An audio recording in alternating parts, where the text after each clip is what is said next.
Hello दोस्तों, नमस्कार। स्वागत है एक बार फिर से आप सभी के अपने प्रिय चैनल पर। दोस्तों, आपको बता दें जो अभी की सबसे बड़ी खबर आ रही है, जहां पर अमेरिका के पूर्व विदेश मंत्री का बड़ा दावा, पुलवामा हमले के बाद परमाणु युद्ध के करीब थे भारत पाकिस्तान, मच गई थी हलचल। बहुत बड़ी खबर दोस्तों आपको बताने वाले हैं, पुलवामा से जुड़ी। माइक पोम्पियो ने सबसे बड़ा खुलासा किया है दोस्तों, बताएंगे क्या है इसके पीछे का सबसे बड़ा कारण। और साथ ही साथ दोस्तों आपको बताएंगे जहां इंडियन आर्मी ने दे दिया है 50 किलोमीटर की रफ्तार वाले जैक पैकेट सूट का ऑर्डर। अब आयरन मैन की तरह हवा में उड़ सकेंगे अपने भारतीय सैनिक। बताएंगे दोस्तों क्या है सबसे बड़ी और पहली खबर। और साथ ही साथ आपको बताएंगे जहां पर पाकिस्तानी पूर्व प्रधानमंत्री इमरान खान पर कसा शिकंजा, पूर्व मंत्री और पीटीआई नेता फवाद चौधरी गिरफ्तार। जी हाँ दोस्तों, हर तरह की जानकारी आपको भी बताने वाले हैं, तो आराम से बनेगा वीडियो के अंत तक। और अभी खबरों में आगे बढ़ने से पहले हमेशा की तरह अपने भारतीय सेनाओं का दिल से समर्थन करते हैं दोस्तों, मानते हैं कि मेरा भारत महान है। तो इस वीडियो को भी कर दीजिए लाइक, चैनल को कर दीजिए सब्सक्राइब, बेल आइकन दबाइए, साथ ही कमेंट बॉक्स में लिख दीजिएगा जय हिंद। जी हाँ, तो दोस्तों खबरों में आगे बढ़ने से पहले आप सभी को सबसे पहले गणतंत्र दिवस की बहुत बहुत शुभकामनाएं दोस्तों, हैप्पी रिपब्लिक डे। तो चलते हैं पहली और सबसे बड़ी खबर की तरफ, जहां अमेरिका के पूर्व विदेश मंत्री का बड़ा दावा, पुलवामा हमले के बाद परमाणु युद्ध के करीब थे भारत पाकिस्तान, मच गई थी हलचल। बता दें अमेरिका के पूर्व विदेश मंत्री माइक पोम्पियो ने दावा किया है कि तत्कालीन भारतीय विदेश मंत्री सुषमा स्वराज ने उन्हें बताया कि पाकिस्तान फरवरी 2019 में बालाकोट सर्जिकल स्ट्राइक के बाद परमाणु हमले की तैयारी कर रहा है। ये सुनकर वो दंग रह गए थे। पोम्पियो के मुताबिक सुषमा स्वराज ने कहा था कि इसको देखते हुए भारत भी आक्रामक प्रतिक्रिया की तैयारी कर रहा है। मंगलवार को लॉन्च की गई अपनी किताब never give an inch fighting for the America I love में पोम्पियो ने कहा है कि ये घटना तब हुई जब वो 27 से 28 फरवरी को अमेरिका उत्तर कोरिया शिखर सम्मेलन के लिए हनोई में थे। इसके बाद उनकी टीम ने इस संकट को टालने के लिए भारत और पाकिस्तान के साथ रात भर काम किया था। पूर्व अमेरिकी विदेश मंत्री ने कहा, मुझे नहीं लगता कि दुनिया को पता है कि फरवरी 2019 में भारत पाकिस्तान के बीच तनाव परमाणु हमले के कितना करीब आ गया था। 59 वर्षीय पूर्व अमेरिकी राजनयिक ने किताब में लिखा है, उनका मानना था कि भारत अपने परमाणु हथियारों की तैनाती की तैयारी में था। हमें कुछ घंटों का समय लगा और नई दिल्ली तथा इस्लामाबाद में हमारी टीमों ने बहुत अच्छा काम किया। प्रत्येक पक्ष को समझाया कि वे परमाणु युद्ध की तैयारी नहीं करेंगे। हालांकि पोम्पियो के दावों पर भारतीय विदेश मंत्रालय की तरफ से फिलहाल कोई टिप्पणी नहीं की गई है। गौरतलब है कि पुलवामा आतंकी हमले के जवाब में भारतीय सेना ने फरवरी 2019 में पाकिस्तान के बालाकोट में जैश ए मोहम्मद के आतंकवादी प्रशिक्षण शिविर पर एयर स्ट्राइक करके उसे तबाह कर दिया था। यानी कि दोस्तों जिस प्रकार से अमेरिकी पूर्व विदेश मंत्री माइक पोम्पियो ने बड़ा दावा किया है कि पुलवामा हमले के बाद परमाणु युद्ध के करीब पहुंच चुके थे भारत और पाकिस्तान, इसमें कितना दम आपको नजर आ रहा है दोस्तों। बहरहाल अपनी राय अवश्य दीजिएगा। जो बात थी, जो खबर थी, हमने आपको बताया दोस्तों। ऐसे में आपकी क्या राय होने वाली है दोस्तों, कमेंट में लिखकर बताना मत भूलेगा। और वीडियो को जितनी ज्यादा हो सके शेयर कर दीजिएगा व्हाट्सएप, फेसबुक, ट्विटर पर, और वीडियो को लाइक करना मत भूलेगा। बात करते हैं एक और बड़ी खबर की, जहां अब आयरन मैन की तरह उड़ सकेंगे भारतीय सैनिक। इंडियन आर्मी ने दिया 50 किलोमीटर की रफ्तार वाले जेट पैक सूट का ऑर्डर। बता दें भारतीय सेना ने संवेदनशील सीमावर्ती क्षेत्रों में अपनी निगरानी और युद्धक क्षमता को मजबूत करने के लिए 130 आधुनिक ड्रोन प्रणाली खरीदने की प्रक्रिया शुरू कर दी है। इसी के साथ सेना सहायक उपकरणों के साथ 100 रोबोटिक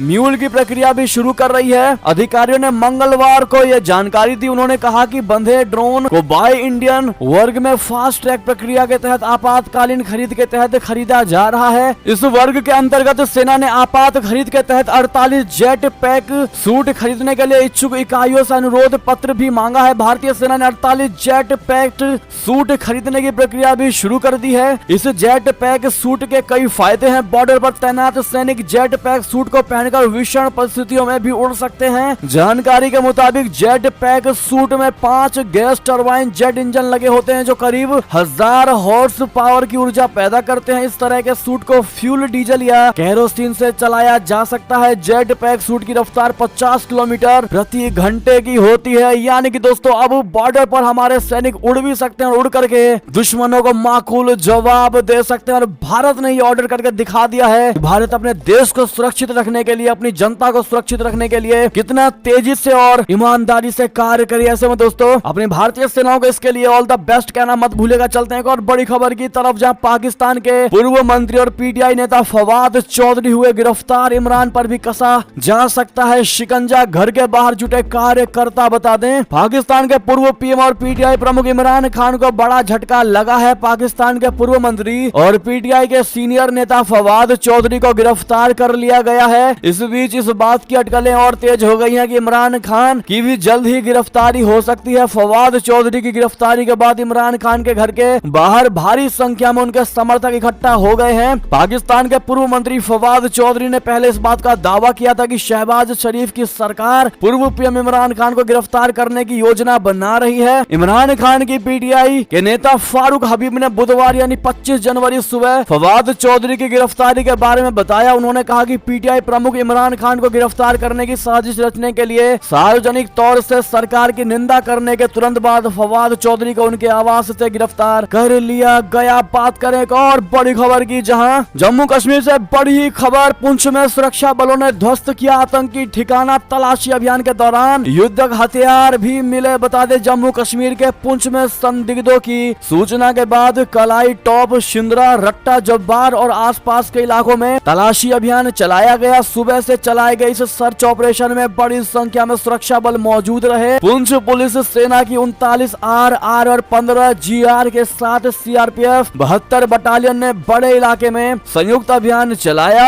अधिकारियों के मुताबिक पुंछ से लगभग 18 किलोमीटर दूर अभियान के दौरान युद्ध में प्रयोग किए जाने वाले हथियार बरामद किए गए हैं। इसकी गहनता से जांच की जा रही है। शोपिया जिले के जैनापोरा इलाके के मुजमर्ग से सुरक्षा बलों ने एक आतंकी को हैंड ग्रेनेड के साथ गिरफ्तार किया। सूत्रों के अनुसार इसकी शिनाख्त बाबापोरा जैनापोरा निवासी मोहम्मद आसिफ नाइकू के रूप में हुई है। पुलिस उससे पूछताछ भी कर रही है। जी हाँ दोस्तों, इतना ही नहीं, आपको बता दें पंजाब पुलिस हेडक्वार्टर पर ग्रेनेड अटैक करने वाले शख्स को एनआईए ने भी किया गिरफ्तार। पाकिस्तानी आतंकी का खास है ये आरोपी। दरअसल बड़ी खबर है ये दोस्तों, नेशनल इन्वेस्टिगेशन एजेंसी बोले तो एनआईए ने मई 2022 में पंजाब पुलिस के हेडक्वार्टर में रॉकेट से ग्रेनेड अटैक करने वाले आरोपी दीपक रंगा को गिरफ्तार कर लिया है। आरोपी दीपक कनाडाई आतंकी लखबीर सिंह संधू उर्फ लांडा और पाकिस्तानी आतंकी हरविंदर सिंह उर्दू उर्फ रिंडा का खास है। उसे इन दोनों से टेरर फंडिंग और लॉजिस्टिकल सपोर्ट मिलता रहा है। पुलिस हेडक्वार्टर में ग्रेनेड अटैक करने के अलावा वो कई हिंसक आतंकी गतिविधियों में शामिल रहा है। जी हाँ, बात करें दोस्तों एक और बड़ी खबर की, जहां राहुल गांधी के कश्मीर वाले बयान पर हुआ सवाल तो अमेरिका ने दिया माकूल जवाब। बता दें अमेरिकी विदेश मंत्रालय के प्रवक्ता नेड प्राइस ने मंगलवार को कश्मीरी मुद्दे पर मीडिया के सवाल का जवाब देते हुए कहा कि अमेरिका भारत और पाकिस्तान के बीच रचनात्मक बातचीत का समर्थन करता है। हालांकि अमेरिका ने स्पष्ट करते हुए कहा कि बातचीत की प्रकृति दोनों देशों को तय करनी है। नेड प्राइस कांग्रेसी सांसद राहुल गांधी की कश्मीर पर की गई टिप्पणी को लेकर पूछे गए सवाल का जवाब दे रहे थे। राहुल गांधी ने कहा था दोस्तों कि अगर उनकी पार्टी सत्ता में आती है तो कश्मीर स्वायत्तता बोले तो ऑटोनॉमी का मुद्दा उनकी पहली प्राथमिकता होगी। भारत जोड़ो यात्रा के आखिरी चरण में जम्मू कश्मीर पहुंचे राहुल गांधी ने जम्मू कश्मीर का पूर्ण राज्य का दर्जा बहाल करने का वादा किया है। उन्होंने कहा था कि कांग्रेस पार्टी पूर्ण राज्य के दर्जे की बहाली के लिए पूरी ताकत लगा देगी। इससे पहले सोमवार को डेली मीडिया ब्रीफिंग के दौरान प्राइस ने पाकिस्तान के प्रधानमंत्री शहबाज शरीफ की पीएम मोदी जी से की गई अपील पर पूछे गए सवाल का जवाब देते हुए कहा था कि भारत पाकिस्तान के संबंधों पर पूरी दुनिया की नजरें होती हैं और अमेरिका दक्षिण एशिया में शांति का समर्थन करता है। जी हाँ, डेली प्रेस ब्रीफिंग के दौरान मंगलवार को जब नेड प्राइस से पूछा गया कि चुनाव के समय अमेरिकी राष्ट्रपति जो बाइडेन और उपराष्ट्रपति कमला हैरिस दोनों ने कश्मीर मुद्दा उठाया था। अब भारत की मुख्य विपक्षी कांग्रेसी पार्टी के सांसद राहुल गांधी ने भी कहा है कि कश्मीर की स्वायत्तता उनकी पहली प्राथमिकता है। क्या ऐसा समय आने वाला है जब कश्मीर मुद्दे का न्यायोचित समाधान होगा या यह मुद्दा बना रहेगा? इसको जवाब देते हुए दोस्तों प्राइस ने कहा कि यह भारत और पाकिस्तान का आपसी मामला है, लेकिन हमने स्पष्ट कर दिया है कि अमेरिका भारत और पाकिस्तान के बीच रचनात्मक बातचीत का समर्थन करता है, लेकिन इस बातचीत की प्रकृति दोनों देशों को तय करनी है। बात करें एक और खबर की, जहां नेपाली पीएम पुष्प कमल दहल प्रचंड का काफिला आ रहा था, तभी संसद के सामने इस शख्स ने खुद को आग लगा ली, हो गई मौत। बता दें नेपाल में संसद के बाहर आत्मदाह करने वाले व्यक्ति के अस्पताल में मौत हो गई है। मृतक नेपाल का एक बिजनेसमैन था।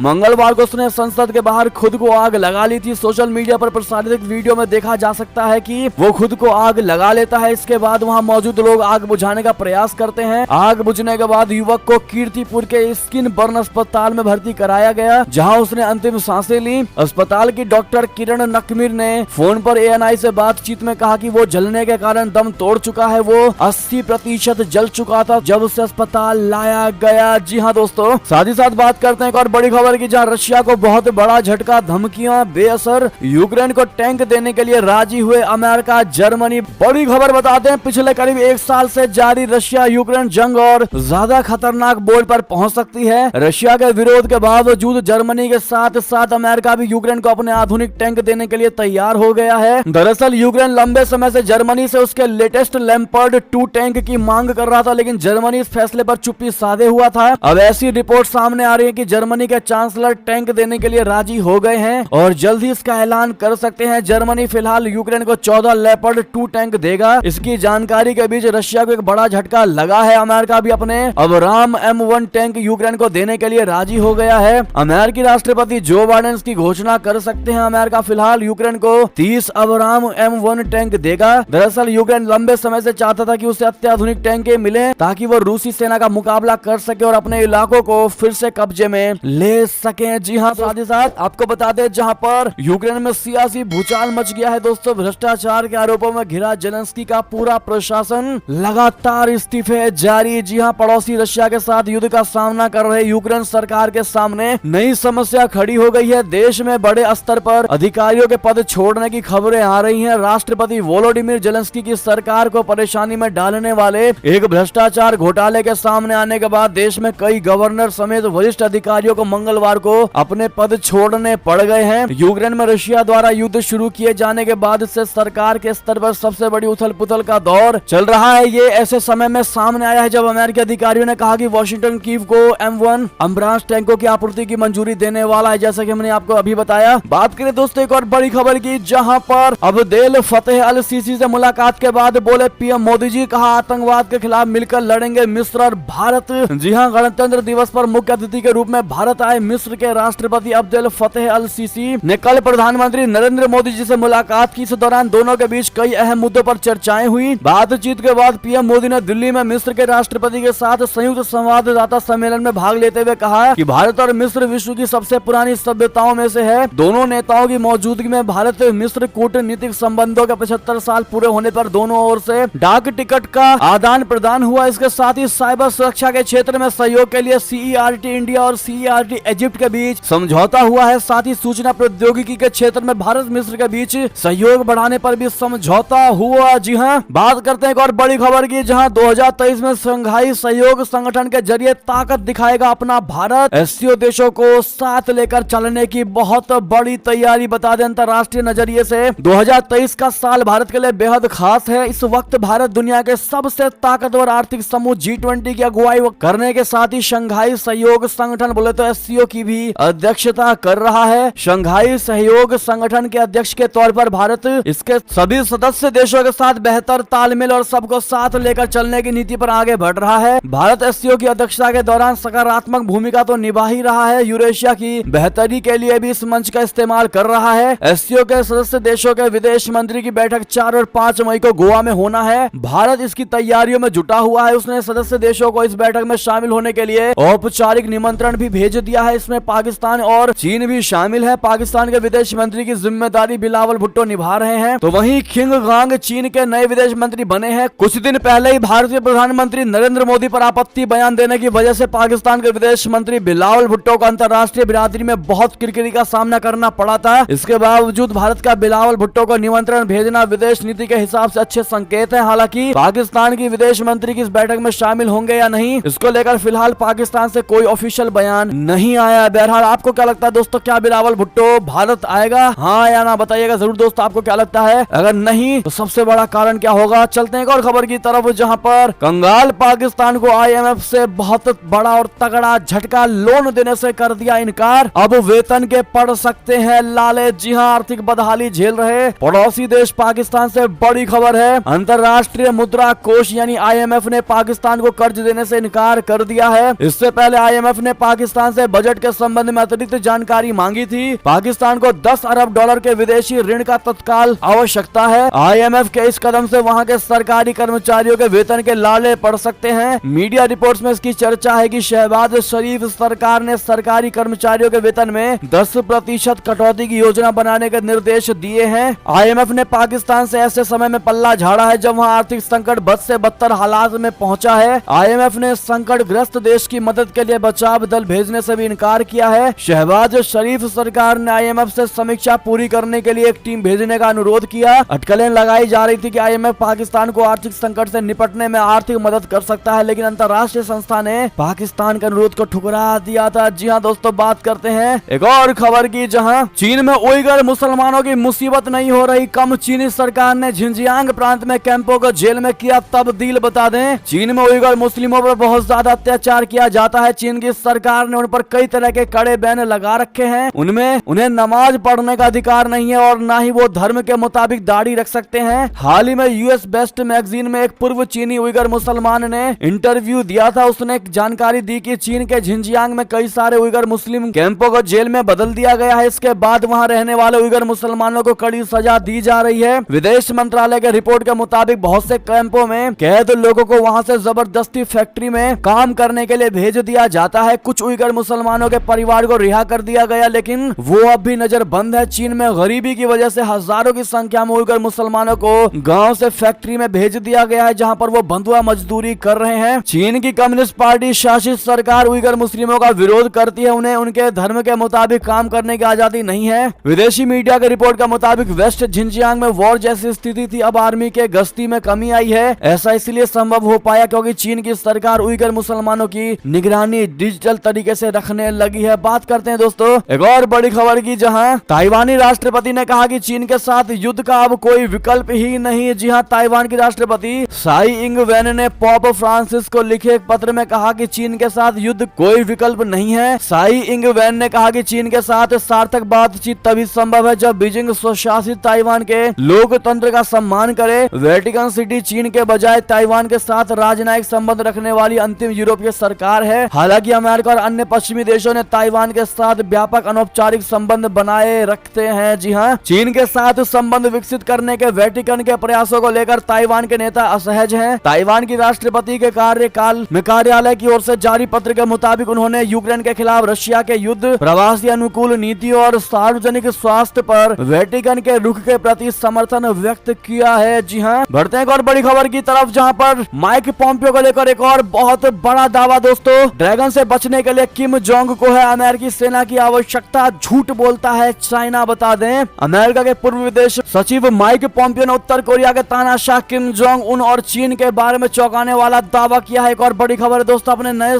स्मरण में पोम्पियो ने कहा कि किम जोंग ने उनसे एक बार कहा था कि चीन के प्रभुत्व से बचाव के लिए उन्हें दक्षिण कोरिया में अमेरिकी सेना की आवश्यकता है। Never give an inch fighting for the America I love शीर्षक वाले अपने नए स्मरण में पूर्व अमेरिकी विदेश सचिव ने कहा कि उत्तर कोरियाई नेता दक्षिण कोरिया में अमेरिकी सेना की मौजूदगी से बिल्कुल भी चिंतित नहीं है। उन्होंने ये दावा 30 मार्च 2018 को अमेरिका उत्तर कोरिया शिखर सम्मेलन से पहले प्योंगयांग में किम जोंग के साथ अपनी पहली मुलाकात और उस दौरान हुई बातचीत के आधार पर किया है। जी हाँ दोस्तों, उन्होंने कहा दावा करते हुए कि जब उन्होंने किम जोंग से कहा कि चीन बार बार अमेरिका से ये कहता है कि उत्तर कोरियाई नेता चाहते हैं कि अमेरिकी सेना दक्षिण कोरिया से हट जाए, तो किम जोंग ने कहा कि चीन इस बारे में झूठ बोल रहा है। उन्हें चीन से बचने के लिए दक्षिण कोरिया अमेरिकी सेना की आवश्यकता है, जिससे तिब्बत और शिनजियांग जैसे मुद्दों का निस्तारण हो सके। बात करें दोस्तों एक और खबर की, जहां जम्मू कश्मीर से एक और बड़ी खबर, बारामूला में आतंकी भर्ती मॉड्यूल का भंडाफोड़, 2 नाबालिगों समेत 5 लोगों को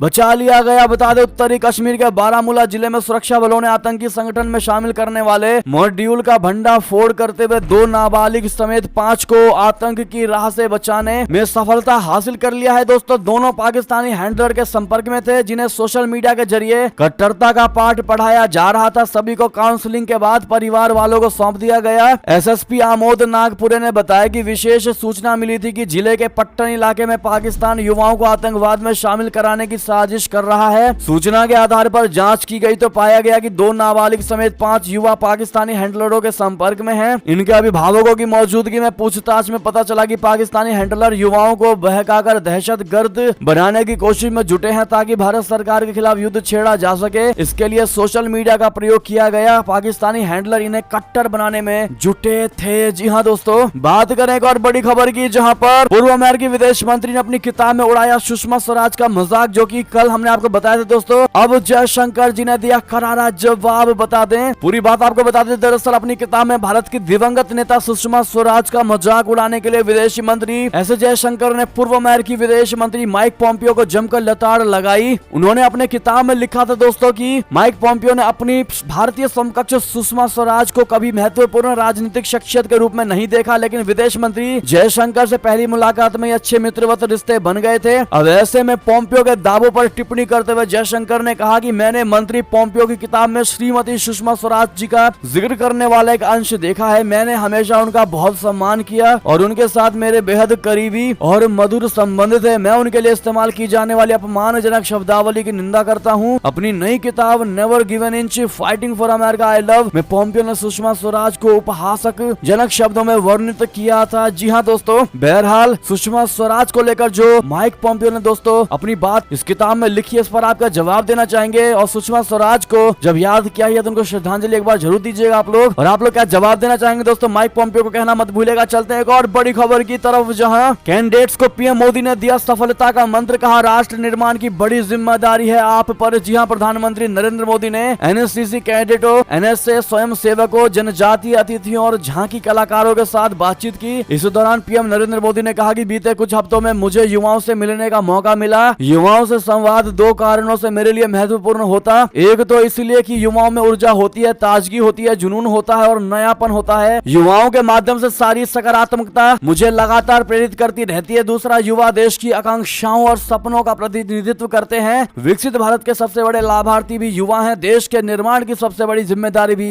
युवाओं के कंधे पर है। जी हाँ दोस्तों, पीएम मोदी ने कहा कि एनसीसी और एनएसएस ऐसे संगठन है जो युवा पीढ़ी को राष्ट्रीय लक्ष्यों से, राष्ट्रीय सरोकारों से जोड़ते हैं। कोरोना काल में किस प्रकार एनसीसी और एनएसएस के वॉलंटियर्स ने देश के सामर्थ्य को बढ़ाया, ये पूरे देश ने अनुभव किया है। जी हाँ, एक और खबर की बात करें, जहां बालाकोट एयर स्ट्राइक को लेकर झूठ बोल रहे हैं दिग्विजय सिंह। आईएएफ के पूर्व अधिकारी ने लताड़ा। जी हां, सर्जिकल स्ट्राइक पर सवाल उठाकर कांग्रेस के दिग्गज नेता और मध्य प्रदेश के पूर्व मुख्यमंत्री दिग्विजय सिंह इन दिनों सुर्खियों में है। वायुसेना की पश्चिमी कमान के चीफ एयर मार्शल रहे रघुनाथ नंबियान ने उन्हें इसका करारा जवाब दिया। उन्होंने न सिर्फ बालाकोट हवाई हमले की पुष्टि की है, बल्कि उन्होंने ये भी कहा कि दिग्विजय सिंह जैसे नेताओं द्वारा फैलाए जा रहे झूठ पर विश्वास नहीं करना चाहिए। आपकी जानकारी के लिए आपको बता दें कि कांग्रेसी नेता ने भारतीय वायुसेना द्वारा पाकिस्तान स्थित आतंकवादी ट्रेनिंग सेंटर पर किए गए हवाई हमलों पर सवाल उठाया था। जी हां दोस्तों, आपको याद होगा। ऐसे में दोस्तों ये थी अब तक की सारी बड़ी खबरें। आपको हमारी खबर कैसी लगी, आशा करता हूं बहुत अच्छी लगी होगी। अगर थोड़ी भी अच्छी लगी है तो इस वीडियो को भी अपने भाई बंधुओं में, व्हाट्सएप, फेसबुक, ट्विटर के जरिए पूरे भारत में शेयर करना बिल्कुल मत भूलिएगा। और अभी कर दीजिए इस वीडियो को लाइक, चैनल को कर दीजिए सब्सक्राइब, बेल आइकन दबाइए, साथ ही कमेंट बॉक्स में लिख दीजिएगा जय हिंद जय भारत। तो मिलते हैं आप सबकी बड़ी खबर में, तब तक के लिए आप सभी का बहुत बहुत धन्यवाद। जय हिंद, जय भारत, जय श्री राम, वंदे मातरम, हर हर महादेव।